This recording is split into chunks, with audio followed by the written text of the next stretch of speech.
People, Deluded, I'm back again. Good evening, and I hope you're all doing well and safe and all of them things there. Now, it's obviously the night before what I'll describe as Armageddon, because that's whenever we play the top six, that's how I feel. While it's obviously a game, when you play anyone in the top six, it comes down to the fine margins of the game, and we can talk about tactics till we're blue in the face. Tactically, it makes the difference. Just look at the City game, how they exploited us, and how Kevin De Bruyne actually spoke of what they actually worked on and how they planned on it. So of course, tactics is a thing, but for me, a big part of that gets thrown out the window. It's all about passion to a degree. It's all about tenacity. It's all about the desire. It's all about which men are more inspired and fight for the cause and let that fear of letting down their teammates drive them on to victory. Obviously, sometimes ref have a say, but genuinely, that's what I believe you need to take going into games, especially top six or games where it's make and break. All the other things come secondary, pardon me, to a degree. And that's my feelings in relation to Chelsea. Now, of course, I would say Chelsea and Arsenal rivalry is never going to be not heated, isn't ever going to be an easy game, but I would say it's probably less heated than it's been, beyond the fans, obviously. I say that because Chelsea aren't the top team that's been bullying. Well, there was a point, Arsenal versus Chelsea. Arsenal I can actually remember in my primary school days, we actually used to do alright against Chelsea and actually dominate against them. Obviously, there came a time with us moving to the Emirates and Chelsea being league champions and stuff. It wasn't really, to put it nicely, not to give Chelsea fans any credit, it wasn't nice playing Chelsea. Drogba used to bully us. We got bullied for years, people. Neither team is that. Obviously, of recent years, especially more so at home, we've claimed victory against Chelsea. The last time we won at Stamford Bridge was it Van Persie or Andre Santos who scored? We ain't won there too frequently, but generally at home, where we're going to be playing on Sunday, we've done half decent against Chelsea. But obviously, with Arteta being in a role with Lampard, with neither team, Arsenal not expected to get top four, Chelsea probably expected to, but not being where Chelsea have previously been for a few years. There is still a lot on the line. It's still Arsenal versus Chelsea, but it's less as heated. It's less newspaper selling blockbuster sort of game, is what I'm trying to say, people. It's still Arsenal versus Chelsea. For Chelsea, obviously, they need to get back to winning ways.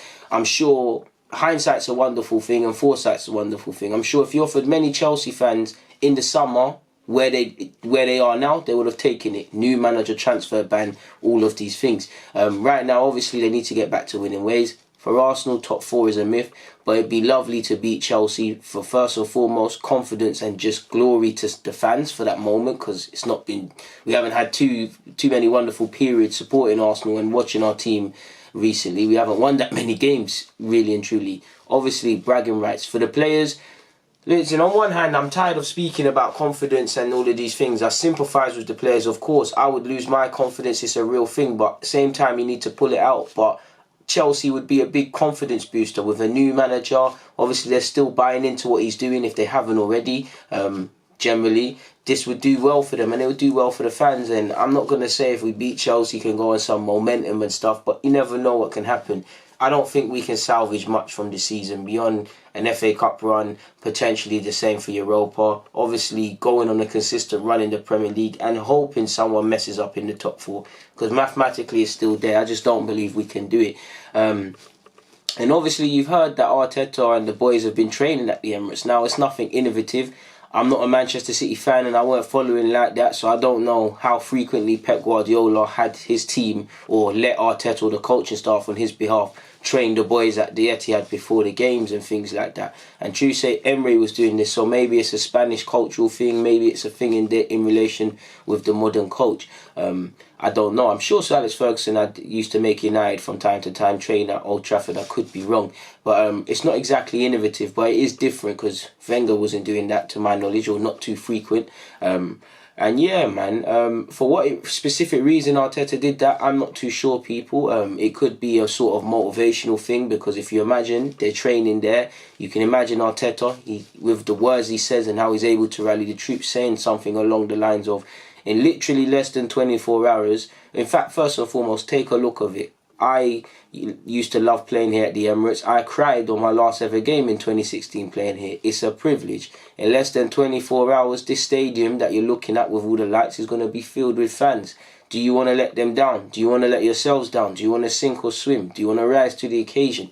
These are the sort of things I'd be saying to the players, to be fair. It could just be training there for the sake of it, because obviously we're going to be, not that these players aren't familiar with the Emirates already. Well, we haven't been winning games at the Emirates too tough, so maybe they're coming like strangers there as well. But you'd imagine they know what the Astro feels at the Emirates, and for whatever people say, the Emirates is one of the best carpets to play on. There's no risk of injuries and all of these mad things, but in terms of that's the surface and the dimensions, I guess, that we're going to face and the conditions tomorrow against Chelsea at our home ground, I can see why we play there. Or maybe it was just, maybe there's no deeper meaning to it beyond, okay, cool, do you know what, let's just train somewhere else, sort of thing. Like, let's freshen things up for whatever reason, people. I'm sure Arteta had his reasons, and I'm happy to see that. Now, Ceballos, you saw him training. I think Chelsea's too early, but what do I know? I'm not a physio man. I don't know his recovery period. If he's good to go, he's good to go. Xhaka wasn't there. Now, Xhaka, a lot of that speculation is in relation to potentially completing his move to Germany. You've heard his agent speak. They've publicly come out and kind of, well, Xhaka hasn't directly, but he's indirectly through his agent, come out and said he wants to leave. He probably is not going to come out and say it anymore, because obviously, whether the fans were right or Xhaka was right, drew a line under the sun. All Xhaka needs to do is concentrate on his football, and he's in good form right now. If he wants to leave, it's going to happen. There's no way, obviously it happens, but there's no way his agent is going to say these things without, one, notifying him, two, liaising with him and things. And Xhaka's probably using him as a mouthpiece. Now, you can forgive Xhaka for wanting to leave. I do think he has lacked consistency and stuff, but at times it has gone too far from friends. He has been scapegoated, and it is a toxic environment for both parties. He's clearly not the consistent player we require. For him, it's not healthy, whether you believe in him or not, to be scapegoated at times, rightly or wrongly. I'm not talking about constructive criticism or just a constant negativity. It's not good for a footballer. Like, I'm not going to say Arsenal fans don't want him here, but there's a good portion of Arsenal fans that I don't want him here, but I'm not disrespecting him beyond he's just not my cup of tea. But there's some fans that there's bad blood, sort of thing. He's got a young family. He don't need to really be thinking about that. If he can go somewhere where he can just focus on football and his family and return to Germany, why not? Now, Xhaka's been in good form. I don't know if a replacement is going to come in, and Arteta, if he wants to use Xhaka, deserves the right to use him, whether we believe in him or not. It would obviously throw a spanner in the works. For me, the main one would be the body, the immediate body we lose. Our centre mids, in terms of consistency and all these things, generally, last 2 games have been alright, but generally we lack any consistency, and we're quite lacking on bodies, quality bodies. If we lose Xhaka, we've lost the body in midfield, and if something happens, touch wood, to Joe, Guendouzi or Ceballos or anyone, yes, Ceballos is coming back, it's difficult. Even Ceballos, even though he can play there, he's a loan signing, so we can't really be factoring in him, sort of thing, really. We needed 2 central midfielders, in my opinion, even if Xhaka stayed on the book, so it is what it is. We really need to go and get someone. I do think there's 2 profiles of midfielders. We need someone that can really build from the back at pace. What I mean by that is the best midfielders do things in less touches. I'm not saying because we can't go and get the top bracket midfielders. Someone that is able to receive the ball of centre halves and, like, I don't know, if it's playing over the top, do it in 2 touches or however many, what's the least amount of touches in the action. Because as much as I think Xhaka, that's the strength of his, he takes too many touches, and that's the general point at Arsenal. I want someone who can build and dem things there. I also want someone, it doesn't necessarily have to be a defensive mid or someone that sits in front of this in front of the defence. It can be a box-to-box man that understands I've got a job to do defensively, but I think we need some tenacity. If my preference, if we can find someone as small as Kante, then that's cool. Kante's on this thing physically. But my preference, 6 foot plus, 6'3", icy free midfielder, tenacity in there, sort of thing. Obviously it's easy for me to list targets I could go for or just say this as a fan, but scouts are paid to watch games. It doesn't matter if, I'm not saying it has to be Samora, who we'd all want from Lyon or something like that, or a big name or well-known name. If you've done the scouting and due diligence and you found someone, I don't know, in the backwaters of whatever country or league, and they're able to do this job and they're consistent, main word, consistent, they're competent, and they actually have some confidence to be able to do this job and repeat it, then I'm all for that, people. But Xhaka leaves us light, especially in January. everybody that does business in January knows everybody's desperate anyway, so it would make our task even more harder replacing him mid-season. But I think we need to draw a line on the sand, and I think for both parties, right now it's going alright, but I just think Xhaka and Arsenal should just end this divorce. Xhaka can leave with his head held high. Why he's on the large things been inconsistent, I can't doubt that I don't think he's ever not given 100% in the Arsenal colours. So yeah, man, that'll probably throw a spanners in the work in relation to our plans for Arteta, both potentially against for Chelsea and beyond, because Xhaka's in good form, and obviously long term. Because you had heard comments how he wanted him at City when once upon a time he wants to build the team to a degree around him. You'd imagine he's a key player. Whatever you say about Xhaka, he has got some ability, and regardless of your opinion, even if you're in the middle or you're pro Xhaka or Xhaka out or whatever, he's played under 4 managers technically at Arsenal, in Arteta, Lampard, Emery and Wenger now. Whatever you say about the faults of any 4 of them, the common denominator is he's more or less been a key player. Regardless of what fans said, he's been a key player for them. So they must be seeing something, or he might be offering something maybe as fans we don't see or can't comprehend or whatever. There might be more to the scenes in it, but there must be some reason. If one man was using him and the next man isn't, then we could sit here and say other things, but 4 men are using him, or if they weren't, he's one of the players they name dropped, whether it's because of his ability. I'm more here comments in relation to his personality and him in the dressing room, but for whatever reason, they're using him and they believe in him. So that can't be a mistake. It can be a mistake, but it can't be a coincidence. On the note of mentioning players' fitness in relation to the Chelsea game, it's not looking too good for Martinelli. Obviously, he's a young man. We need to just keep by him and just hope we don't, because you see a lot of young players, they play a lot, they get these injuries that kind of ruin them. Let's just get it right. Let's not rush him back right now. If you're not talking Leno or Aubameyang within reason, and obviously Xhaka and Torreira of late, Martinelli's one of the only players that's been consistent, so we would have loved him to have been there, but health is wealth, and more important, long term, he's going to be a good player for us in years to come. Let's not, let's nip any injuries in the bud. Let's not aggravate things just playing on his youth and his youthful exuberance and all of these sort of things, people. Bellerin's obviously had a tight right hamstring and he's being assessed ahead of the Chelsea game, so I'm just going to assume he's not going to be involved. Callum Chambers is obviously available after suspension. Danny Ceballos is back in full training after the hamstring knock. He's being assessed ahead of Chelsea. He could start, you never know. Again, I don't know his fitness, but my guess is, if worse comes to worse, he's going to be on the bench. Apparently, Tyrese John-Jules trained with the first team. Hopefully, he's on the bench, because I would love him to make his debut. I believe that's long overdue. Rob Holding is back in full training following his knee injuries and is being assessed ahead of the Chelsea game. And you'd imagine either him... in addition to Ceballos, either Holding or Mustafi would potentially be on the bench, because you've heard Sokratis will miss out in this game because of a concussion he sustained, obviously, against Bournemouth. Again, health is wealth. He needs to miss out. Gabriel Martinelli's got a tight hamstring, as you know, and he's being assessed ahead of the Chelsea game, so he might be involved in some capacity, but my guess he shouldn't be involved. And for one of them things, when it's hamstring, I don't think you should play with it. I don't think it's one of them where if it's a 60%, 70% fit, you chance it, because you can aggravate it. I'm no physio, but for me, I think it's a case of you just leave these sort of man out, like Bellerin with his, leave them out until they're fully recovered, because you don't want to aggravate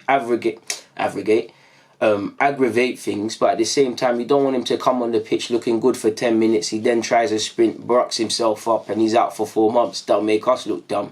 So let's just get these things right. Kolasinac obviously has ligament issues in his right ankle, and he's aiming to return to full training in January, which is next week. So hopefully, but January is very broad. That could be the end of Jan. Again, I don't know his timeline. You obviously know Kieran Tierney is a long-term absentee, so he will not be involved either. Fingers crossed. You've seen him on his Instagram put up his pictures from his surgery, and it looks like he's gone with no complications. Really, his Arsenal career probably starts next season as an Arsenal player. Obviously, he's made his debut. Obviously, he can still play some part of this season, but he's been disrupted, and was one of the players that was looking anything close to consistent, and it sucks, man, because we was all happy about Tierney signing and relishing it, and I'm sure he was relishing starting life at a new club, but for one reason or another, it's not meant to be right now. So fingers crossed for all of these players, whether I believe in them or not. health is wealth, and at the end of the day, they're part of the 26-man side. They are players. They're here for the season. They're all my guys, innit? I might get angry with them. I might think some of them shouldn't play again, but I want their best interests looked after. Moving away from that, and Joe Willock has praised Arteta. It's a bit irrelevant, but I felt I'd mention it. Arteta has brought a different sort of energy and a different sort of tactics that we can relate to more. I feel like everyone is excited. There's a big buzz, around the change room. Everyone's laughing again. Everyone's got their head up. Now, players were saying this under Emre, players were saying this under Lumberg, so it's a pinch of salt. I don't think Joe Willock would disrespect Emre. He wouldn't. But I think if we read between the lines, he said everybody's laughing again. Low on confidence, like I said at the beginning, players need to put, on one hand, players need to pull themselves out, stop feeling sorry for themselves. But on the other hand, we can all sympathise with them. Regardless of if you feel they're not good enough, they're not learning from mistakes, to improve or move forward, they need to kind of accept the past and move forward in for a prosperous future. And they can only do that if they have clarity of the mind, if they're enjoying their games. Think about it. You know, it always makes me mad when I see people saying, oh, they're laughing at training, they're not taking it seriously. Come on, bro. Like, come on, footballers, it's a game of football. At the base level, you enjoy the game. Obviously, when it's tactics and stuff, you've got to be serious, but they need to play with a smile on their face. If you're training nervously when you're meant to be learning what you need to do on a match day, how are you going to implement it? They need to get back to simply enjoying football, because that's all football is. Football is fucking deep to me, people. It's the end of the world if we lose. But at the same time, if I'm a coach, it's not the end of the world. We lost a game, so what? It's football, no one dies. We're not doctors. We're not paramedics. We're not NHS working in Christmas and doing all these mad things. We're professional footballers. It is what it is. It's not the end of the world. Fans will rant and rave, and we will rant and rave and beat ourselves up. But at the end of the day, it's football. So they need to get back enjoying it. They need to get back feeling confident, enjoying sessions, getting rid of that nervous emotion and nervous tension that we was actually, and we still see it. It transpires in games because man are scared of making mistakes. We're poor form, heads are dropping, players are, some heads are dropping, certain players are on it, certain players are disillusioned, just complete fractured. So it's about this getting together. Different sort of tactics, obviously, it's a different manager, different sort of energy, it's a different manager. Relate to a bit more, obviously reading between the lines, Arteta, you can imagine his philosophy is way more aligned to what Arsenal has been about or is about than Emre's pragmatic approach. I mean, I told people getting onto me in my YouTube comments, I told man, shout out to Emre, but when he was saying all this chameleon team business, the red alerts were there, he's moving bookie, people. You can't be a top 6 team talking about chameleon, because chameleon, I'm not saying he's a coward as a person, as a man, but that to me transpires as cowardly tactics. That didn't camouflage, that didn't come through to me as camouflage, like we'll do something different against this team and that team. That's when you hear chameleon, they're avoiding conflict or avoiding pass assault, and it's smart on one hand, they're blending in with their scenarios and whatnot. Obviously I'm black, I can't blend in with the AstroTurf, but you get the point. And I think that's decent, man. I mean, as long as everybody's excited and they replicate this, because everybody's talking for Arteta now. And for me, if I'm one of these players and I'm saying all these things in the public and I genuinely believe that, I'm going to bust myself for Arteta. I'm going to make sure my lungs collapse for Arteta, because I don't want no one saying nothing in the media and whatnot. Oh, he's in this, he's not able to get through. I would take because if I'm really riding for this manager, you take everything personal. Like I said, your brothers in arms, 26-man squad. You listen, regardless what the fans or the media say, rightly and wrongly, it's you lot. You lot are blood in, blood out. You lot are a gang, essentially, people. You lot are a mafia. You got to move together, rightly or wrongly. You get it? You're soldiers in the trenches. And that's why I was more annoyed, not to go back to the Xhaka thing, but I wasn't actually annoyed at Xhaka's reaction to the fans, because although it was disgraceful, he was provoked. I was more annoyed at the fact of, fans is one thing, but all the 10 other players we're chasing the game, all the 10 other players you're making it harder and wasting their time, they're the ones facing the same criticism as you, they're the ones being attacked as you, they're the ones fighting and training with you, learning all the tactics, and rightly or wrongly, again, they might be training all week, they play rubbish, and us fans and the media, we're sitting there and saying, they're not doing nothing in training, these are not learning from mistakes. They're there with you, so that's why it annoyed me, and that's why I want to see these players, if they really believe in Arteta, fighting for him. Don't come off that Chelsea pick. Listen, I don't think we're going to beat Chelsea beyond my hope as an Arsenal fan, but come the 90th minute, I want to lose to the better team. We lost to Chelsea because we said, boy, Callum Hudson-Odoi, Tammy Abraham, Pulisic, they were untouchable, we couldn't do nothing, or it was a piece of brilliance from them. To get, we'd still have things we could learn from, but what could we say? We gave every blood, sweat and tear that we had, everyone had, and we lost to the better man. But too often than not, like, you know, when Arsenal are losing games, it's not being switched on, not starting games well, not taking chances, all the things we are not doing, really and truly. Do you get it, people? I know you do, because you're smart enough. Moving on from that, though, and Arteta had some comments, really, and I just thought I'd mention them, really. He said, I remember the last time, and this is all the stuff he should be saying considering they're training at the Emirates, people, today. This is all the stuff he should be saying to gas these players and make them really play like someone is going to say to them, you can never kick a ball of football again or play in a football match again. Apologies, people, I felt a bit parched. It's a weird word to use, isn't it? Parched. Anyways, I remember the last time I was going down the tunnel with my kids in my arms. I said to my wife, one day I'll come back here as a manager. It has come a little bit quicker than I expected, but that was the dream. Now, again, Arteta, I don't know if you've done as a liar, but that's true. But I mean, and I'm assuming it's true, but because it was on Arsenal.com, are you gassing it a bit? Is it kind of like when footballers say they wanted to play for us their whole career and life and that? I love you, Arteta, but you might be gassing it on this Disney Channel thing a bit. But he said, in fact, well, the family bit's a bit irrelevant. No disrespect to him. When asked in relation to what he wants to see kind of moving forward, and again, man, Arteta's saying the right things, and so far his actions and what he's doing and what we're seeing, he's backing it. He said, I would like to see a little bit more control in some situations and more awareness of why things happened. In short, learning from mistakes. And when you're in them same scenarios, having the mental capacity to calm yourself down and control the situation, being proactive rather than reacting to everything. And that's why I love Arteta so far. The players have to understand 2 seconds earlier the picture that is coming and where the solutions are. Again, proactive, not reactive thinking. But that will come over time. They will pick it up. He's true, because we've got to rechange our thinking and unlearn a lot of bad habits that have been picked up both during these players' times at this club, under however many managers they've played under at this club now, and potentially elsewhere, and just simply not improve. So we've got a long way to go. He's right. He said, we don't have much time to train. I only have, I think, 2 sessions in 1 week with the starting 11, which is nothing, but through video, through talks, through individual meetings, slowly they have to embrace that information, and we will start to build some fundamentals and principles that as a team will help them. There's still a big room for improvement, but that's every day, being on their toes, being demanding with them, being challenging with them, and convincing them that if they do that, straight away they don't have to run as far. They will be more organised. They won't fight with each other because one is not doing what is required, and they'll control the game better. Exactly. You'll live an easier life if you listen and learn from your mistakes and buy into the tactics. Again, learn, everything's easier said than done, but this is exactly why Arteta's saying, and he has been saying, if you buy into my tactics, if you listen, to get it.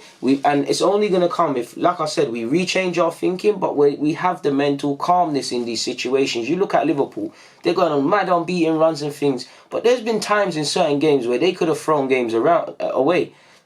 When they were going on the run last season and they lost the league through dropping like 9 or 10 or however many points, do you not think them players in this situation this year currently had flashbacks? But it's the mental capacity to say, okay, we're stronger than that now. We've learnt for this. We're going to get through this. And look at them flying. It's about having that same mentality to a fair degree, people.